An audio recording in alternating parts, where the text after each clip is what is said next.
Hello everyone, I am S के अंकित before you. तो dear students, इस वीडियो लेक्चर में हम बात करने वाले हैं इलेक्ट्रिक पोटेंशियल का। जैसा कि आप सभी बच्चों को पता है, मैंने इलेक्ट्रिक पोटेंशियल पर एक वीडियो लेक्चर 30 मिनट का अपलोड कर चुका हूं। अगर अभी तक आपने उस वीडियो लेक्चर को नहीं देखे हैं तो प्लीज़ जाके पहले उस लेक्चर को देखें। ये लेक्चर 2 पोटेंशियल से रिलेटेड है और ये unit according to NCERT unit 2 है 12th फिजिक्स का, जिसका नाम है इलेक्ट्रोस्टैटिक पोटेंशियल डायपोल एंड हम इनको कहते हैं कैपेसिटी। जिसमें ये जो आपको पोटेंशियल है, ये टॉपिक नंबर 2 है। फर्स्ट टॉपिक हमने ईपीई इलेक्ट्रिक पोटेंशियल एनर्जी ऑलरेडी करवा चुका हूँ, वो भी वीडियो लेक्चर अपलोड है। तो अगर आपको पोटेंशियल की 100% जानकारी चाहिए तो आप सबसे पहले ईपी का लेक्चर देख लो और उसके बाद आप पोटेंशियल का फर्स्ट लेक्चर देखो और ये पोटेंशियल का सेकंड लेक्चर है। तो बिना टाइम को गवाए हम यहाँ से शुरू करते हैं जहाँ हमने छोड़ा था। हमने छोड़ दिया था आपको वितरित आवेश निकाय के कारण विद्युत विभव का व्यंजक प्राप्त करना छोड़ दिए थे। ध्यान दीजिएगा, हमारे पास क्वेश्चन नंबर 6 है। क्वेश्चन 6 क्या है डियर स्टूडेंट्स? क्वेश्चन 6 है कि एक आप सभी बच्चे को दिख रहे होंगे रड, इन्फिनाइट रड दिख रहा है। सॉरी, इन्फिनाइट नहीं, एक फिनाइट रड है इतना बड़ा, जिसकी लेंथ L है और उस पर चार्ज प्लस जो है ना कंटिन्यूस डिस्ट्रीब्यूटेड है, यूनिफॉर्म डिस्ट्रीब्यूटेड है और उनको Q दिया गया है और इनसे कितनी दूरी पर, इनसे R दूरी पर एक पॉइंट P है। R दूरी पर एक पॉइंट क्या है? P है, जहाँ पर हमें क्या निकालना है? इनके केंद्र से R दूरी पर पॉइंट P है, या इस इंड से X दूरी पर एक पॉइंट P है, जहाँ पर हमें इस यूनिफॉर्म चार्ज रड के कारण पोटेंशियल की वैल्यू फाइंड आउट करनी है। क्वेश्चन को आप समझ गए होंगे। मैं एक बार दोबारा क्वेश्चन आपको समझा दूं। आपके पास L लेंथ की यूनिफॉर्म चार्ज रड है और उनके कारण आपको पॉइंट P पर इस इंड से X सेपरेशन पर पॉइंट P है, उस पॉइंट P पर पोटेंशियल की वैल्यू फाइंड आउट करनी है। तो आप इस पोटेंशियल को कैसे फाइंड आउट करोगे? तो मैं आपको बताता हूँ, आप केयरफुली बातों को सुनो। इसको सोल्यूशन करने के लिए डियर फ्रेंड्स, सबसे पहले आपको पोटेंशियल किसके कारण पता है? आपको तो पोटेंशियल मात्र पॉइंट चार्ज के कारण पता है। कितना याद है? Q/R, ये प्रूव किया था मैंने। तो आप क्या करोगे ना, ये तो पॉइंट चार्ज है नहीं, ये तो डिस्ट्रीब्यूटेड चार्ज है। तो इसे पॉइंट चार्ज बनाने के लिए आप इसमें से P पॉइंट से R डिस्टेंस पे मान लो कि इतना कट करो, ठीक है। थोड़ा सा L लेंथ का थोड़ा सा लेंथ कट करो, जिसे आप DL या DR कह सकते हो। कितना कह सकते हो? DL या DR भी कह सकते हो। तो हमने DL कट किया या DR कट किया, तो इस DR पर चार्ज कितने होंगे डियर फ्रेंड्स? इस DR पर चार्ज होंगे DQ, क्योंकि पूरे पर अगर Q चार्ज, तो हमने जो DR कट किया P से R दूरी पर, उस पर चार्ज होंगे DQ। आप आई होप समझ रहे होंगे, ठीक है। तो बातों को केयरफुली सुनो। इस प्रकार से इनका असंख्य DR काटते जाएंगे, यानी हम शुरू करेंगे यहाँ से और कहाँ तक काटते जाएंगे? यहाँ तक। यानी शुरू किए थे X से और काटते कहाँ तक आए? X + L तक। यानी इनिशियल ये लिमिट X हो गया और फाइनल लिमिट X + L हो गया। तो हमें लिमिट भी पता चल गया कि हम X से कट करना शुरू किए, कहाँ तक कट किए? X + L तक। तो इनिशियल लिमिट हो गया X एंड फाइनल लिमिट हो गया X + L। आई होप आप बातों को केयरफुली समझ रहे होंगे। एंड अब मेरी बात ध्यान सुने, जब मैंने यहाँ DR कट किया तो उस पर चार्ज DQ होगा और इस कंडीशन में मुझे DQ प्राप्त होने के कारण, DQ के कारण पोटेंशियल क्या होगा? पोटेंशियल होगा DV and DV = formula K। Q होता है तो Q की जगह क्या देंगे? DQ बाई सेपरेशन कितना है डियर फ्रेंड्स? सेपरेशन है कितने दूरी पे काटे थे? R दूरी पर, तो हमने R लिख दिया। एंड मुझे भी चाहिए, तो भी के लिए हम इंटीग्रेशन करेंगे DV का। कहाँ से कहाँ तक इंटीग्रेशन करेंगे डियर फ्रेंड्स? तो आप कहेंगे सर X से इनिशियल लिमिट X है और फाइनली L + X तक इसका इंटीग्रेशन आपको करना होगा। एंड दैट्स वाई यहाँ पर डी वी की वैल्यू आप पुट कर दो तो आपको इनका सॉल्यूशन शुरू हो जाएंगे। चलिए अब हम इनका सॉल्यूशन शुरू करें। तो फ्रेंड्स यहाँ पे है ना कि हमने इंटीग्रेशन में रखा एंड डी क्यू की वैल्यू मुझे पहले फाइंड करना है। तो आप बताओ एल लेंथ पे कितना चार्ज है, क्यू चार्ज है। सो एक यूनिट पे कितने लेंथ चार्ज होंगे, क्यू बाई एल एक यूनिट पे। इसीलिए डी क्यू पे कितने होंगे, डी क्यू पे यानी डी आर पे कितने होंगे फ्रेंड्स, डी आर पे कितने होंगे। तो डी आर पे आपका कहना होगा Q by L into D are. That's why D R को ही तो डी क्यू बोलते हैं अपन। तो डी क्यू का वैल्यू आया Q D R by L, यानी हमने डी क्यू की मान यहाँ पे पुट कर दिया Q into D R by कौन सी, बाई आर। तो ये तो वैल्यू, ये जो वैल्यू है ये वैल्यू तो डी क्यू की है। नहीं समझे, एक बार फिर से समझिए। देखिए हम कैसे निकालें, हमें क्या चाहिए डियर फ्रेंड्स, हमें क्या चाहिए, हमें तो डी क्यू की वैल्यू चाहिए ना। तो आप बताओ इस पूरे लेंथ पे कितने चार्ज, ये यूनिफॉर्म चार्ज रॉड जो एल लेंथ की है, एल लेंथ पर टोटल चार्ज की क्वांटिटी क्या है, प्लस क्यू है। तो आप मुझे ये बताओ ना 1 यूनिट पे कितना, 1 यूनिट पे क्यू बाई एल। इसीलिए आपने जो कट किया डी आर उस पर कितना, तो आप कहोगे Q by L into D are. That's why D R पे ही कितना चार्ज, डी क्यू चार्ज। तो डी क्यू की वैल्यू कितना हुआ, डी क्यू की वैल्यू हुआ Q D R by L. That's why यहाँ पे जो Q D R by L दिख रहा है ये किसका वैल्यू है, किसका वैल्यू है, ये डी क्यू की वैल्यू है। एंड ये तो के बाय आर हैं, ये के बाय आर पहले से हैं। तो हमने इनको यहाँ पे पुट किया के Q D R by L R. And इसमें कहाँ से कहाँ तक इंटीग्रेशन करेंगे आप, एक्स से कहाँ तक बताइए, एक्स से एल प्लस एक्स तक, क्योंकि कट करना कहाँ शुरू किए, एक्स से शुरू किए और कट करते करते कहाँ तक जाना आपको, एल तक। अब डियर फ्रेंड्स इनमें फिक्स चीज़ कौन कौन है, के फिक्स है, के क्या है इसमें फिक्स है, के कांस्टेंट है, क्यू भी कांस्टेंट है। तो एंड ये जो चार्ज रॉड की लेंथ है वो फिक्स है। तो इंटीग्रेशन से इन सब टर्म्स को आप क्या करो, बाहर कर लो। तो बाहर जब आप करेंगे तो क्या क्या बाहर आएंगे बताइए, तो आप कहेंगे बाहर आ जाएगा sir K Q by L and integration X से एल प्लस एक्स तक इंटीग्रेशन में कौन रहेंगे, 1 by R into D R. Dear friends आपको पढ़ाया गया होगा integration of 1 by x, 11th में हमने भी पढ़ाया था 1 by x into D x, इसका इंटीग्रेशन एल एन एक्स होता है, यानी कि एल एन एक्स अर्थात नेचुरल लॉग, जिसे आप ऐसे भी लिखते हो लॉग जिसका बेस ई होता है एंड एक्स लिखते हो, तो उनको आप एल एन एक्स लिख सकते हो। तो मैं क्या यहाँ पे इनको कट करके इसके बदले इंटीग्रेशन हटा के क्या लिख सकता हूँ, एल एन एक्स। एंड हम यहाँ पे अब लिख सकते हैं L N X. L N X देखा हमने यहाँ पे पुट भी किया है, आप देख रहे होंगे कि हमने यहाँ पे पुट कर दिया है। ध्यान से देखो हमने के क्यू बाई एल ये इनका 1 बाई आर का इंटीग्रेशन एल एन आर यानी नेचुरल लॉग, और कहाँ से कहाँ तक, एक्स से L plus x. I hope आपको पता होगा कि पहले अपर लिमिट रखते हैं, एक्स की जगह आर वेरिएबल है तो वहाँ पे रखते हैं, एंड माइनस में लोअर लिमिट होता है, यानी upper limit minus lower limit. तो यहाँ पे upper limit x plus L था, ये माइनस ये लिख दिए। और आप सभी बच्चों को पता होगा कि L N A minus L N B, यानी log A minus log B बराबर सूत्र होता है लॉग ए बाई बी।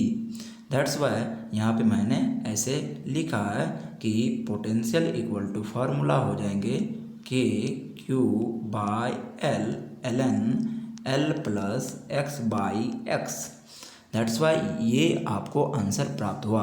तो आपको आज के बाद ये सॉल्यूशन आई होप सीख गए होंगे कि एक यूनिफॉर्म चार्ज रॉड है, उस पर चार्ज क्यू है, उसकी लेंथ एल है, तो उससे उसके एक्सियल पोजीशन में पी पॉइंट पर जो है पोटेंशियल की वैल्यू होगी के Q by L log L plus X by x. Next हमारे बीच एक नया प्रॉब्लम्स दिख रहा है, find potential at point P. आपको पी पॉइंट पे पोटेंशियल पूछा जा रहा है और ये प्रॉब्लम्स में आप देख रहे होंगे कि एक सेमी सर्कुलर रिंग है जिस पर जो यूनिफॉर्म चार्ज है, जिस पे चार्ज की क्वांटिटी क्यू दिखाया गया है। एंड सॉल्यूशन देखो मैंने यहाँ कर दिया है, बट क्वेश्चन जो एग्ज़ाम में आता है आपको मैं बता दूँ कि एग्ज़ाम में ऐसे करके आएंगे, है ना। और ये uniform charge semi circular ring होगा और इनके यहाँ सेंटर पे पॉइंट पी होगा जहाँ पे आपको पूछा जाएगा इनकी पोटेंशियल फाइंड आउट करनी, और इनके रेडियस गिवन होंगे आर। बहुत ही सिंपल प्रॉब्लम्स होते हैं। ये है आपको डिस्ट्रीब्यूटेड चार्ज पार्टिकल्स से रिलेटेड, ठीक है। तो ध्यान से सीखिएगा, डिस्क्रिएट नहीं है तो इसको भी वही काम करेंगे। यहाँ पे आप कट करेंगे DL, क्या कट करेंगे DL, कट किए DL एंड दैट्स वाई इसको यहाँ मिलाना, यहाँ मिलाना, ये एंगल कितना होगा, ये एंगल होगा D थीटा। अब डियर फ्रेंड्स ये काम कर रहे हैं किसका, आर्क का, चाप का काम कर रहे हैं। तो ये चाप क्या होगा, एंगल गुना रेडियस, आप पढ़े होंगे, तो R इंटू डी थीटा हो गया। अब आप बताओ आर डी थीटा पे कितने चार्ज एग्जिस्ट करेंगे, चार्ज एग्जिस्ट करेंगे DQ चार्ज, कितने चार्ज एग्जिस्ट करेंगे DQ चार्ज एग्जिस्ट करेंगे। समझ गए आप सभी बच्चे, आई होप आप मेरी बातों को समझ रहे होंगे। अब फ्रेंड्स एक बात बताओ, क्या मुझे यहाँ DQ चार्ज है तो V बराबर सूत्र लिखने का ये तो हक है ना कि DQ बाय कितना R, ठीक है, क्योंकि इसकी त्रिज्या तो R है, R दूरी पे ही मैंने कट किया। तो आप ये बताओ यहाँ हमें तो DV प्राप्त हुआ ना, क्योंकि DQ काटा था, DL काटा था, DL पे DQ चार्ज, तो यहाँ DV प्राप्त हुआ। तो हम V निकालने के लिए क्या करेंगे, DV का इंटीग्रेशन करेंगे, DV का क्या करेंगे, इंटीग्रेशन कर देंगे। तो अब ध्यान से देखो, हम यहाँ पे integration K by R fix था, DQ का इंटीग्रेशन Q एंड हमारे पास आंसर आया KQ by R, KQ by R आ गया। आई होप आप समझ गए होंगे। ये स्केलर क्वांटिटी है, इसीलिए इतना आसान प्रॉब्लम्स है। नेक्स्ट हमारे पास क्वेश्चन नंबर 8 है, एक charge uniform charge circular ring है और इनकी रेडियस R है, इनका सेंटर P है और उसी पॉइंट P पर हमें पूछा जा रहा है पोटेंशियल की वैल्यू। दैट्स वाई पोटेंशियल की वैल्यू अंदर में इलेक्ट्रिक फील्ड क्या होंगे डियर फ्रेंड्स, 0 होंगे, बट पोटेंशियल हर एक बिंदु पर क्या होगा, समान होगा और उसकी आंसर KQ बाई R जो हमने शुरू में ही आपको बता चुका हूँ। तो इसमें तो कोई बड़ी बात है नहीं, हमने प्रूफ भी किया था। नेक्स्ट क्वेश्चन 9 नंबर पे आ जाओ। 9 में क्वेश्चन है आपको, एक रिंग है, ये रिंग है और इस रिंग के केंद्र से X दूरी पर एक्सियल पोजीशन में पॉइंट P है और वहाँ पे आपको पूछा जा रहा है पोटेंशियल की वैल्यू। तो सबसे पहले आपको इलेक्ट्रिक फील्ड इंटेंसिटी भी इस कंडीशन में बताया गया था, याद होगा आपको, KQ by under root R² plus X² to the power 3/2 आपको पढ़ाया गया था। या नहीं तो एक बात बताइए, क्या हमने ये भी बताया था, electric field intensity at point P इस कंडीशन में इलेक्ट्रिक फील्ड बताया था कि अगर वो बहुत छोटा हो, ये बहुत छोटा हो, तो उस कंडीशन में KQ बाय RQ ये आया था, ठीक है। आई होप आप समझ रहे होंगे। नेक्स्ट हमारे पास तो हम इनको एक बार बना लेते हैं कि इस सर्कुलर जो रिंग है इनके एक्सियल पोजीशन पॉइंट P पे, यानी कि इस रिंग के केंद्र O से X दूरी पर पॉइंट P पर पोटेंशियल की वैल्यू क्या होंगे। तो डियर फ्रेंड्स अगर हम यहाँ पे DL कट करूँ तो इस पर चार्ज करेंगे एग्जिस्ट DQ और ये सेपरेशन कर्ण होगा, कर्ण बराबर अंडर रूट लंब स्क्वायर प्लस आधार स्क्वायर होता है। तो ये हुआ P और DQ के बीच की separation and that's why DV equal to सूत्र होता है, आपको याद होगा, KDQ बाई ये बीच की सेपरेशन है, यहाँ से वहाँ की सेपरेशन कितना है, under root R square plus X square. And अगर हम इंटीग्रेशन करें तो डी क्यू का इंटीग्रेशन क्यू होगा और हमारा फाइनल आंसर क्या आ जाएगा। फाइनल आंसर सिंपल है, बहुत ही सिंपल, हमें ये फिक्स चीज़ें आ गए इंटीग्रेशन से बाहर, और डी क्यू का इंटीग्रेशन क्यू, तो हमारा पोटेंशियल आया एक रिंग के केंद्र ओ से एक्स डिस्टेंस पे potential K Q by under root R square plus X square. If हम x को अगर 0 कर दें तो हमारा आंसर फिर आ जाएंगे, x को 0 मतलब रिंग के अंदर में पोटेंशियल हो जाएगा, अंदर मतलब केंद्र पर या अंदर में कहीं भी पोटेंशियल हो जाएंगे के क्यू बाई आर, अर्थात एक सर्कुलर चार्ज रिंग इक्वियो पोटेंशियल के जैसा बिहेव करता है, या एक कंडक्टिंग प्लेट इक्वियो पोटेंशियल के जैसा बिहेव करता है। इक्वियो पोटेंशियल मतलब ऐसा तल जिसके प्रत्येक बिंदु पर पोटेंशियल की वैल्यू क्या हो, इक्वल यानी कि सेम हो। दैट्स वाई हमारे पास प्रॉब्लम नंबर 10 है और एक अच्छा प्रॉब्लम्स है जिसको ध्यान से केयरफुली सुनिएगा। डियर फ्रेंड्स, यहाँ पे जो आपको दिख रहा है प्लस माइनस, ये प्लस माइनस नहीं होगा, ये मिस हो गया है। क्वेश्चन कैसे आते हैं मैं एक बार आपको क्वेश्चन बता दूँ। क्वेश्चन एग्जाम में ऐसे आते हैं कि इस प्रकार से आपको एक सेमी सर्कुलर रिंग दिए रहेंगे एंड इस पर लिखा रहेगा lambda equal to lambda naught cos theta, ये गिवन होते हैं, समझ गए ना। जहाँ ये लेमडा नॉट जो है ये कांस्टेंट होंगे, ऐसा एग्जाम में लिखा रहेगा, और यहाँ पे चार्ज डिस्ट्रीब्यूट नहीं होगा। ये जो आपको चार्ज दिख रहा है ना, ये चार्ज वार्ज नहीं होंगे, सिर्फ रहेंगे सेमी सर्कुलर रिंग दिए रहेंगे, इनकी रेडियस आर गिवन होगा, इससे ज़्यादा कुछ भी नहीं होगा, सिर्फ इस पर एक वैल्यू गिवन होगा lambda equal to lambda naught cos theta. समझ गए होंगे क्वेश्चन को, बस इतना दिया रहेगा।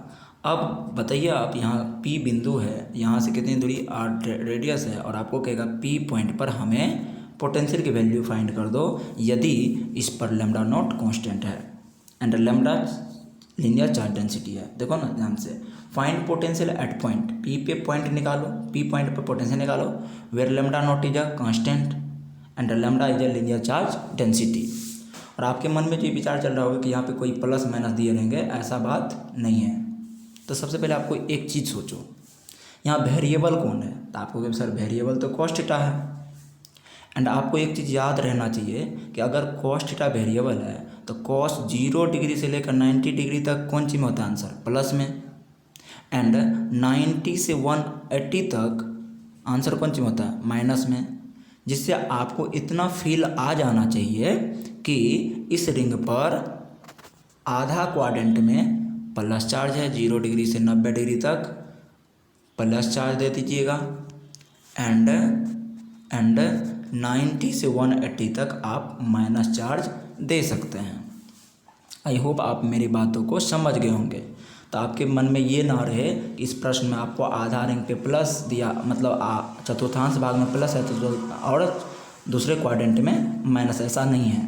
आपको सिर्फ एक सेमी सर्कुलर रिंग गिवन होंगे, उनकी रेडियस आर होंगे, उनके केंद्र पी पर आपको पूछा जा रहा होगा पोटेंशियल, सिर्फ लिखा होगा उस रिंग पर चार्ज की linear charge density lambda equal to lambda naught cos theta है और लेमडा नॉट कांस्टेंट है, तो कॉस थीटा वेरिएबल हो गया। कॉस थीटा वेरिएबल होगा तो आपको इतना तो पता है कि कॉस थीटा 0 से 90 तक प्लस में होता है, अर्थात एक क्वाड्रेंट में 0 से 90 तक प्लस चार्ज फैला देंगे आप, एंड 90 से 180 नेगेटिव चार्ज फैला देंगे। समझ गए ना। अब देखो उसी का सॉल्यूशन यहाँ पे हमने किया है। हमने सॉल्यूशन क्या किया, सबसे पहले हमने लिखा कि 0 से 90 तक पॉजिटिव चार्ज है एंड 90 से 180। ठीक है फ्रेंड्स, ये ऑफलाइन क्लास में जो पढ़ाया गया था उसी को मैं यहाँ डिस्कस कर रहा हूँ, क्योंकि कुछ बैच जो बैक था वो बच्चे यहाँ से पढ़ सकते हैं। कोरोना से पहले जो भी क्लास हो गया था ना ऑफलाइन, जिस बच्चों का ये सब ख़त्म था, उसी का कॉपी का जीरोक्स है जिसको मैं यहाँ पे तुम्हें डिस्कस कर देता हूँ, तो इसे सीखते जाना। अब मेरी बात को केयरफुली समझना आप। क्या है कि हम सबसे पहले ये तो पता कर लिए कि रिंग में कहाँ से कहाँ तक माइनस, कहाँ से कहाँ तक प्लस, तो ये पता चला कि 0 से 90 तक प्लस चार्ज देना है एंड 90 से 180 माइनस देना था। आपको कि सर आप तो 0 से 90 तक माइनस से दे दिए। डियर फ्रेंड्स, हम इधर से नहीं कर सकते हैं गणना, तो इधर से ही करा होगा, ऐसा सोचो, या आपकी मर्ज़ी जहाँ से करना हो। सबसे पहले आप यहाँ पे एक DL कट करोगे, DL कट किया, और इस DL बराबर सूत्र क्या होंगे, एंगल गुना त्रिज्या, समझ गए ना। एंड यही आपको DL की वैल्यू क्या हो जाएंगे, चार्ज DQ, ये DQ है। एंड अब इनको शुरू करते हैं। डियर फ्रेंड्स, आपको लैम्डा इक्वल टू फार्मूला पता है, चार्ज बाय लेंथ होता है। तो चार्ज यहाँ कितना है, DQ है। एंड लैम्डा का लेंथ कितना है, हमने छोटा सा कट किया था, RD थीटा। आई होप आप मेरी बात को समझ रहे होंगे। ठीक है, तो अब आप मेरे को ये कहेंगे कि सर लैम्डा तो पता चल गया, पर DQ की वैल्यू पता करो। तो DQ की वैल्यू हम पता करते हैं, ध्यान से सुनो। क्या मैंने पहले आपको Q इक्वल टू एक फार्मूला पढ़ाया था, लैम्डा इंटू L? आप होंगे यस सर। तो यहाँ मुझे DQ चाहिए, तो DQ इक्वल टू क्या लिखेंगे आप, तो आप DQ बराबर लिखेंगे लैम्डा, तो लैम्डा है, एंड L तो DL है, तो DL की वैल्यू बताइए। DL की value R into D theta. And that's Y lambda की भी वैल्यू गिवन है। लैम्डा की वैल्यू कितना गिवन है, लैम्डा की वैल्यू है lambda naught cows theta into RD theta.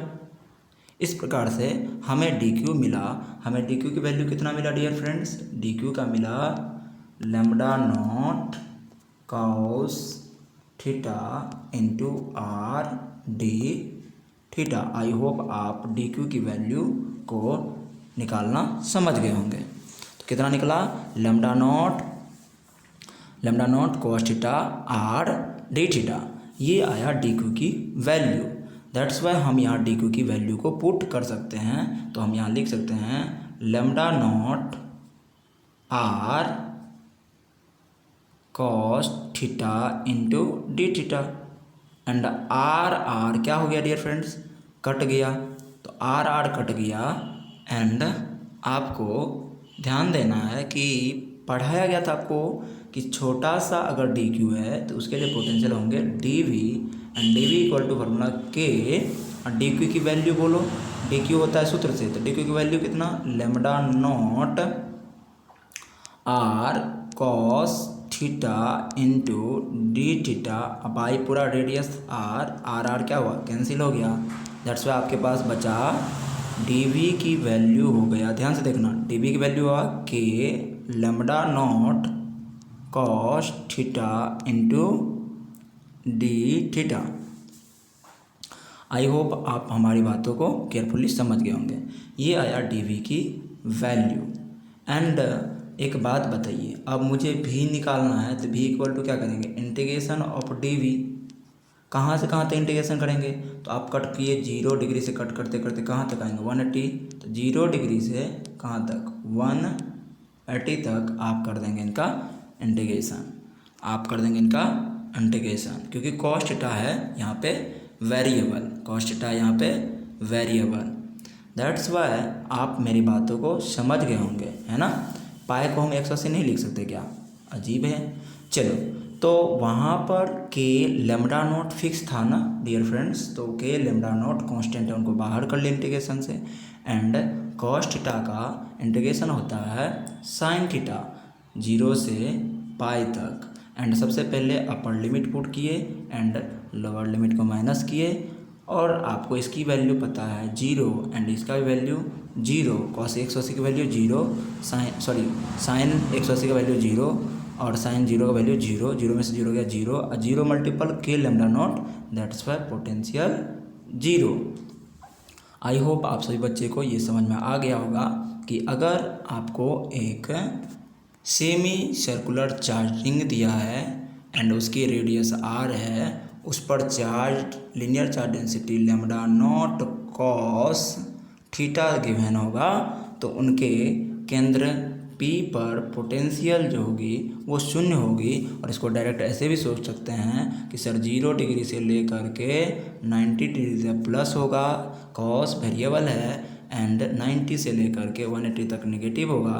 तो यहाँ कट करेंगे तो इसके कारण यहाँ पर नेगेटिव पोटेंशियल, यहाँ कट करेंगे इसके कारण यहाँ पर प्लस पॉजिटिव पोटेंशियल, और दोनों मिलके 0 पोटेंशियल। तो सॉल्यूशन भी करने की आवश्यकता नहीं थी, बट हमने करके आपको दिखाया। आ जाओ क्वेश्चन नंबर 11 में एक अच्छा सा प्रॉब्लम्स है, केयरफुली सुनना और समझना। हमारे पास 11 नंबर में एक प्रॉब्लम्स अच्छा है। हमारे पास कितने रिंग है गिवन, 2 रिंग गिवन है। एक रिंग ये है डियर फ्रेंड्स, एंड एक ये रिंग है। इस पर है प्लस क्यू चार्ज एंड इस पे है प्लस 2q चार्ज। इनकी रेडियस भी आर, इनकी रेडियस भी आर, है ना। इसका केंद्र है ए एंड इसका केंद्र है बी। दोनों पॉजिटिव चार्ज से यूनिफॉर्म चार्ज है, बस अंतर इतना है, इस पे चार्ज का मैग्नीट्यूड q है एंड इस पे चार्ज का मैग्नीट्यूड 2q है। तो मैग्नीट्यूड डिफरेंट है, पर दोनों के बीच की जो सेपरेशन है ए और बी, दोनों एक दूसरे से आर डिस्टेंस पर सेपरेट है ना। यानी कि पहले वाला आर रेडियस वाले पहले वाला जो क्यू चार्ज से चार्ज रिंग है, उनकी केंद्र ए है, दूसरे केंद्र बी है, इनके दोनों केंद्र के बीच की सेपरेशन आर है। दैट्स वाई दोनों की रेडियस भी आर है। अब मज़े की बात यह है डियर फ्रेंड्स कि आपको कहा जा रहा है find work done by external force to displace that Q naught from point A to B. कहा जा रहा है कि एक टेस्ट चार्ज को हाइपोथेटिकली कल्पना कर लो और पॉइंट ए से पकड़ के बी तक एक्सटर्नल एजेंट द्वारा ले जाओ तो कितना एक्सटर्नल वर्क डन होंगे। अब मेरी बात केयरफुली सुनना और समझना। एक्सटर्नल वर्क डन पूछ लिया है तो आपको एक्सटर्नल वर्क डन पता है, हमने बताया था कि W एक्सटर्नल इक्वल टू होता है dear friends Q naught into V final minus V initial, relation between potential difference and work done. ये हमने आपको प्रीवियस लेक्चर में बताया था। अगर फिर भी आप भूल गए तो एक बात बताओ, अगर आप भूल गए तो क्या अगर मैं ए पॉइंट से किसी चार्ज पार्टिकल्स को बी पे ले जाऊं तो ए पे पोटेंशियल भी ए मानोगे, बी पर भी बी मानोगे, बी ए मतलब इनिशियल, बी बी मतलब फाइनल। तो एक बात बताइए, यहाँ जो वर्क डन होंगे उसको क्या कहेंगे आप? उसको कहेंगे पोटेंशियल डिफरेंस। यहाँ वर्क डन जो हुआ उसको कहेंगे पोटेंशियल डिफरेंस। तो यहाँ पे वर्क डन आप क्या लिखेंगे ये हमको बताइए। तो यहाँ पे अगर मैं आपसे पूछूँ कि बताइए भी बी माइनस भी ए बराबर सूत्र, तो आप क्या बताएंगे? आप बताएंगे W external by Q naught and that's why cross multiple करेंगे तो W एक्सटर्नल के वैल्यू कितने आ जाएंगे? W एक्सटर्नल के वैल्यू आएंगे W external equal to Q naught into V B minus V A, यानी भी फाइनल घटाओ वी इनिशियल। आई होप आप समझ गए होंगे। तो इसीलिए मैंने ये सारा टर्म्स यहाँ पे लिखा है और आप ये समझ भी रहे होंगे यहाँ तक। And dear friends W external equal to, अब वहाँ पे देखो, वहाँ पे हर एक दो रिंग है, मैं बना रहा हूँ यहाँ पे फिर से रिंग, एक ये रिंग एंड एक ये रिंग, इनकी बीच की सेपरेशन R एंड ये रेडियस भी R। मज़े की बात ये है, ध्यान से सुनना, मुझे यहाँ पे भी पोटेंशियल मिलेंगे, है कि नहीं, और यहाँ भी पोटेंशियल मिलेंगे। हाँ मिलना ही है, वो पोटेंशियल मिलना है। तो यहाँ पे जो पोटेंशियल डियर फ्रेंड्स मिलना है तो इनके कारण पोटेंशियल मिलेंगे, तो ये निकाल लो। तो ये क्या निकलेगा बताओ? तो आपको कर्ण बराबर अंडर रूट लंब स्क्वायर प्लस आधार स्क्वायर, तो ये कितना निकल के आएंगे? 2R square. और हमारा फाइनली कितना आ जाएगा बताइएगा? हमारा आएगा अंडर रूट आर। समझ गया ना? तो बहुत ही सिंपल प्रॉब्लम्स है, आप ये सभी वैल्यू को पुट कर दो, ठीक है, और सॉल्यूशन कर लो। तो इसका सॉल्यूशन करके फाइनल आंसर आया कि Q not by R 1/√2 plus 1 minus √2। बहुत ही सिंपल है। हमने इनका भी ए पर दोनों के कारण पोटेंशियल निकाला, भी बी पे दोनों के कारण पोटेंशियल निकाला और वहाँ पे जाके पुट कर दिया। भी ए का पोटेंशियल V1 प्लस V2, यानी ये रिंग है, तो इस रिंग के कारण अगर ए पे चाहिए तो इसका खुद का पोटेंशियल एंड इसका भी पोटेंशियल, दो पोटेंशियल यहाँ जुड़ेंगे। अगर बी पे निकालना है तो खुद का पोटेंशियल एंड इसका पोटेंशियल दोनों जुड़ जाएंगे। समझ गए? तो पहले आप भी ए निकाल लो तो भी ए का मान निकल गया, फिर भी बी निकाल लो, वो भी निकल गया, एंड दोनों को वहाँ पे पुट कर दो, बना लो भी बी माइनस बी ए। सिंपल प्रॉब्लम है ना? अगर फिर भी दिक्कत है तो मैं तो ही, आप आके अपना डॉट ऑफिस में क्लियर करो। बहुत ही सिंपल सा प्रॉब्लम्स है, ऐसे आप इसे कर सकते हो। बहुत सारे प्रॉब्लम्स पहले भी हम करवा चुके थे। चलिए डियर स्टूडेंट्स, हमारे बीच एक नया चीज़ आया, पोटेंशियल एंड इलेक्ट्रिक फील्ड के बीच रिलेशन फाइंड करनी है।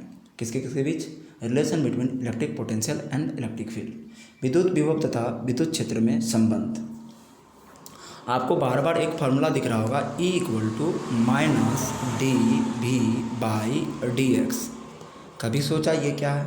यही है पोटेंशियल ग्रेडियंट, जिसे कहते हैं विभव प्रवणता, और यही रिलेशन है इलेक्ट्रिक फील्ड एंड पोटेंशियल के बीच।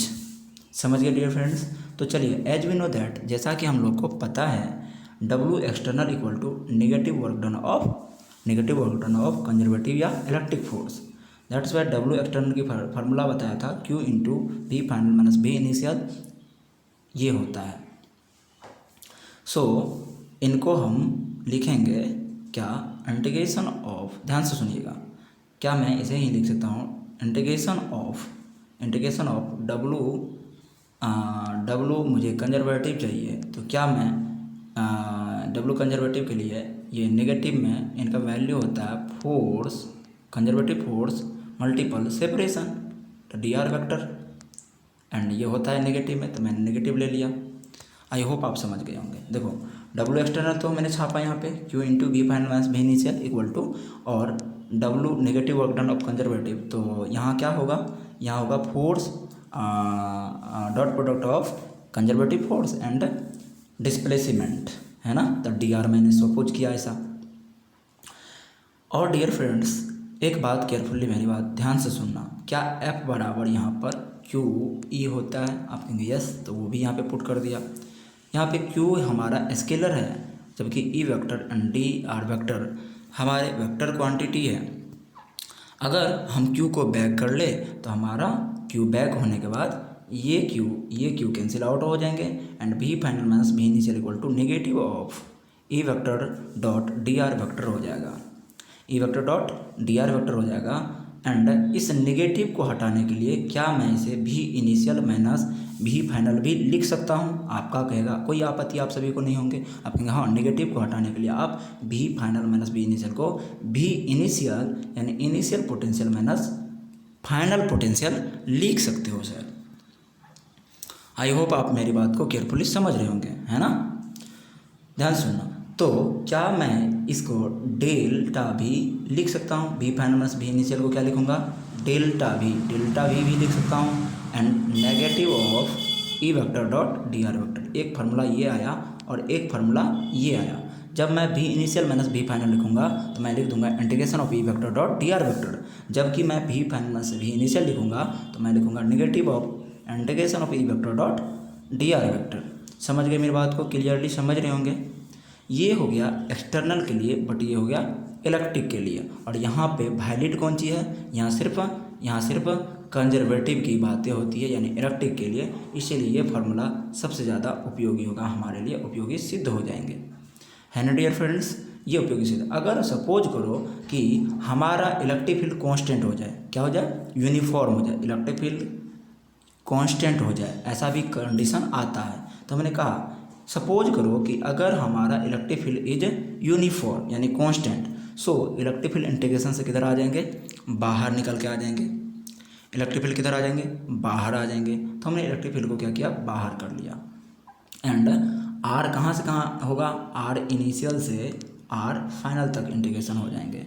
तो DR का इंटीग्रेशन क्या बनेगा dear friends? R vector, and R initial से R फाइनल, हमने इनका क्या है ना कि वो पोजीशन दिखाना है। तो आप R final minus R vector final minus R vector initial तो लिख सकते हैं, तो आप कहेंगे यस सर, इसमें कोई प्रॉब्लम नहीं है। तो हमने वहाँ पे पुट कर दिया, और आप देख रहे होंगे कि R final vector minus R initial लिखा, और इसी को अपन डेल्टा R वेक्टर भी लिख सकते हैं। फाइनल माइनस इनिशियल को क्या लिखते हैं? चेंज ही तो बोलते हैं ना, चेंज। तो इसको मैंने डेल्टा R वेक्टर लिखा, जिसे डिस्प्लेसमेंट कहते हैं। इस प्रकार से हमारे बीच एक फार्मूला बन के आया, V final minus V initial = negative of E vector dot DR vector, and that's why E vector equal to formula बोलिएगा तो आप कहेंगे इसको आप डेल्टा भी लिख सकते हो गुरुजी, तो डेल्टा भी बाई डेल्टा आर और E negative, this is potential gradient, this is potential gradient, this is potential gradient. I hope आप मेरी बातों को केयरफुली समझ रहे होंगे। अब फ्रेंड्स एक बात यहाँ से आपको बताना था, if delta R tends to zero, अगर मैं इन्हें टेंस टू जीरो करूँ मतलब बहुत बहुत बहुत कम डिस्प्लेस कराऊँ तो मैं इसे ही लिख सकता हूँ, मैं इसे ही लिख सकता हूँ E vector equal to negative of partial potential by partial potential difference by partial displacement, that's why it is your correct answer, where d by do r is partial differentiation अर्थात आंशिक रूप से। हम d भी लिख सकते हैं, इसमें कोई आपत्ति नहीं है, d भी लिखा जा सकता है। डियर फ्रेंड्स, अगर आप डॉट प्रोडक्ट हटाओगे तो क्या आपके मन में विचार आएगा सर कॉस थीटा आएगा, कोई बड़ी बात है क्या, कॉस थीटा आएंगे। और थीटा की वैल्यू अगर जीरो हो जाए, थीटा की वैल्यू अगर जीरो हो जाए, वहाँ थीटा किसके किसके बीच का एंगल है, इलेक्ट्रिक फील्ड एंड डिस्प्लेसमेंट के बीच। अगर हम कंडीशन लागू करें, अगर हम कंडीशन लागू करें कि थीटा को क्या कर दें, जीरो कर दें, यानी कि इलेक्ट्रिक फील्ड अगर इधर है तो मेरा ऐसा मानना है कि हम डिस्प्लेस उसी डायरेक्शन में कराएं, तो थीटा का मान कितना हो जाएगा, जीरो हो जाए, तो उस स्थिति में इलेक्ट्रिक फील्ड ई माइनस ई एक्स हो जाएगा, इलेक्ट्रिक फील्ड ई एक्स हो जाएगा, यानी कि वी बी पे पोटेंशियल कम हो जाएंगे और वी ए पे पोटेंशियल ज़्यादा हो जाएंगे। समझ गए ना, यहाँ पे पोटेंशियल कम एंड यहाँ पोटेंशियल ज़्यादा हो जाएंगे। समझ रहे मेरी बात को? हाँ, तो ये बातें क्लियर हो गई। आइए नेक्स्ट पॉइंट की बात करें, अर्थात यहाँ पे एक फैक्ट लिखा है, if we move along electric field potential of point will decrease. अगर आप इलेक्ट्रिक फील्ड के डायरेक्शन में मूव कराओगे तो क्या है ना कि पोटेंशियल क्या करेगा, डिक्रीज करेंगे। डियर स्टूडेंट्स, सेकेंड केस हमारे पास है, if we move at theta to then electric field.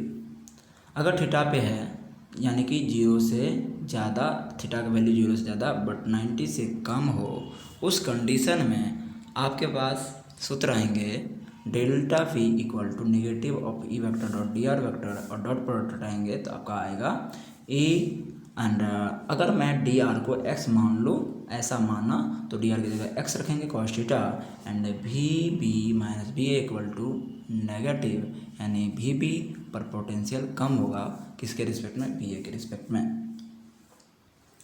यानी तिरछा भी ले जाएंगे तो यही कंडीशन आ रहा है। Case number third, if we move perpendicular to uniform. अगर हम किसी चार्ज पार्टिकल्स को यूनिफॉर्म इलेक्ट्रिक फील्ड में परपेंडिकुलर ले जाएं तो थीटा की वैल्यू 90 होगी एंड थीटा की 90 वैल्यू होने के कारण हमें पोटेंशियल हर एक पॉइंट पर समान मिलेगा, अर्थात ए पर जितना पोटेंशियल होगा बी पे भी उतना ही पोटेंशियल होगा, जबकि इलेक्ट्रिक फील्ड के डायरेक्शन में चलने पर पोटेंशियल क्या हो रहा होता है, डिक्रीज कर रहा होता है। इलेक्ट्रिक फील्ड के डायरेक्शन में चलने पर पोटेंशियल क्या हो रहा होता है, डिक्रीज कर रहा होता है, जबकि 90 डिग्री पर चलने पर हमें पोटेंशियल हर एक पॉइंट पर सेम मिल रहा होता है। अब हम बात करें, यहाँ पे हमने लिखा है कि if we move perpendicular to electric field then potential of all point will have same. जबकि केस नंबर 4 में हम बात कर रहे हैं, if we have opposite to electric field. अगर हम किसी चार्ज पार्टिकल्स को इलेक्ट्रिक फील्ड के यूनिफॉर्म इलेक्ट्रिक फील्ड के अपोजिट डायरेक्शन में ले चलते हैं तो क्या होता है, एक बार करके देख लेते हैं। तो 180 रखेंगे और 180 का प्लस में आएंगे और प्लस में आएंगे तो आप देख रहे होंगे प्लस में आएंगे, ई एक्स कौन सी में आया, प्लस में आया। इस कंडीशन पे आप देखा कि, ध्यान सुनना, आप कंडीशन में देख रहे हैं कि वी बी क्या है, ज़्यादा है, किन से, बी ए से, यानी वहाँ अगर आप उधर चल रहे होते हैं तो आप क्या देख रहे हैं, if we move opposite to electric field then potential of points will increase. तो वो अपोजिट डायरेक्शन में अगर आप चलोगे तो पोटेंशियल इंक्रीज करती है। केस नंबर 5 में अगर मैं थीटा का वैल्यू 90 से ज़्यादा जबकि 180 से कम रखूँ तो क्या होता है वो भी करके देख लेते हैं। तो 1 जो भी रखोगे वो नेगेटिव में ही आएंगे, नेगेटिव में ही आना है।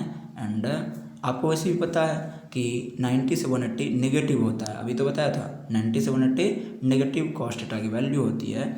इस आधार पे हमने जाना कि आप अगर इस कंडीशन में चलोगे तो डिक्रीज ही करेंगे। एंड नोट नंबर 1 को केयरफुली समझना है, आपको क्या कह रहा है ध्यान से सुनना कि इस कंडीशन में ए से बी चल रहे हैं तो फोर्स और फील्ड एक दूसरे के परपेंडिकुलर होगा और ये चार्ज पार्टिकल्स पॉजिटिव है। तो क्यू अगर प्लस है has tendency to move from along to electric field has tendency to move from high potential to low potential, यानी किधर से किधर चल रहे हैं, प्लस से माइनस। तो हाई पोटेंशियल से आप किधर चार्ज पार्टिकल्स को ले जा रहे हो, लो पोटेंशियल की ओर ले जा रहे हो। नेक्स्ट हमारे पास अगर अपोजिट लेके जा रहे हैं तो नेगेटिव है tendency to move opposite electric field and move from low potential to high potential.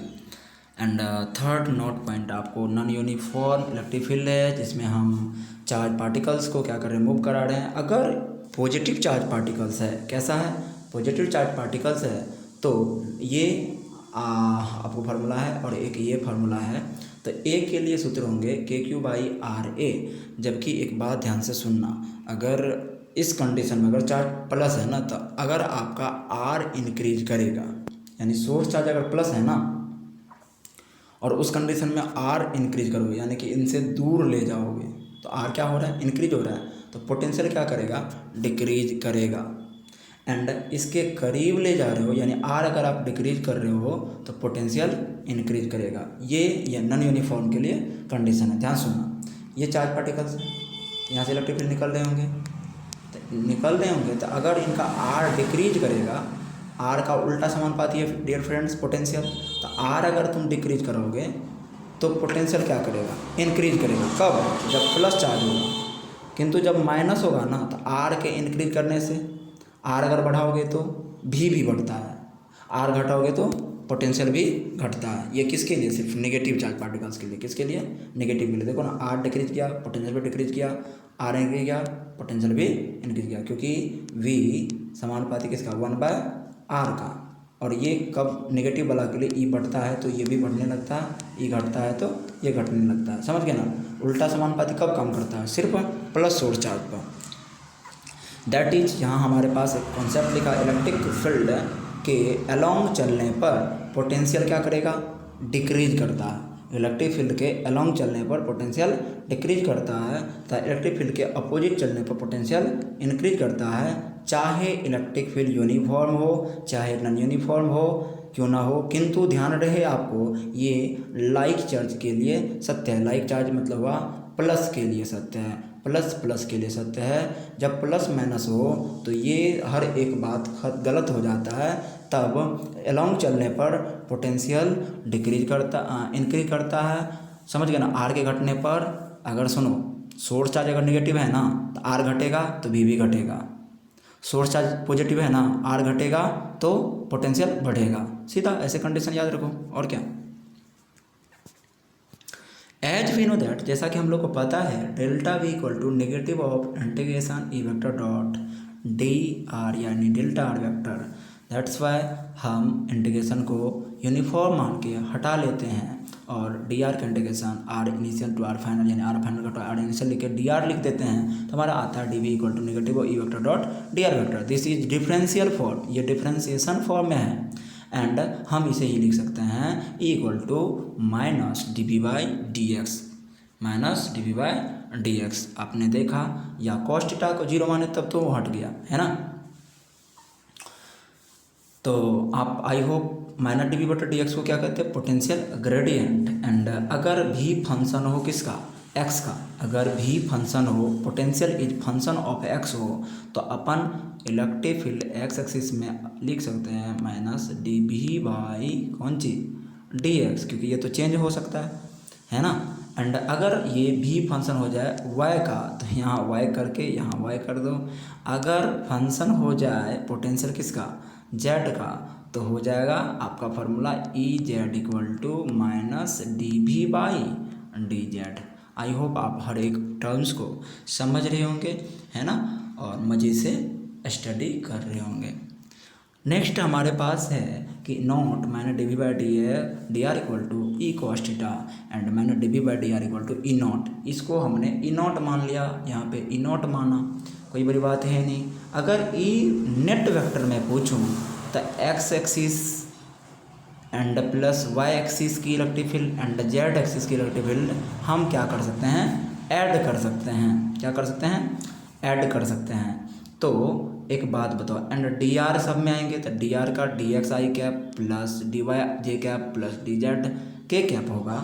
And आपको पता है कि डी भी equal to negative of E vector dot D R होता है। तो सबसे पहले ई की वैल्यू यहाँ पे पुट कर दो। तो ई की वैल्यू कितना है बताओ, ई नेट की वैल्यू है ई x I cap plus E Y J cap plus E Z K cap, dot लगाइए एंड एक्स की वैल्यू यानी डी आर की जो वैल्यू है वो कुछ इतना है, D R D X I cap plus D Y J cap plus D Z K cap. And इनको आप अब कर लो डॉट प्रोडक्ट। तो आपको पता होगा कि आई डॉट आई 1 होता है, जे डॉट जे 1 होता है, के डॉट के 1 होता है। तो ये है अपना डॉट प्रोडक्ट, क्योंकि पोटेंशियल ही स्केलर क्वांटिटी थी इसीलिए दो वेक्टर का ये डॉट प्रोडक्ट होगा। एंड डॉट प्रोडक्ट जब करेंगे तो आपके पास आएगा E X into D X plus E Y into D Y plus E Z into D Z.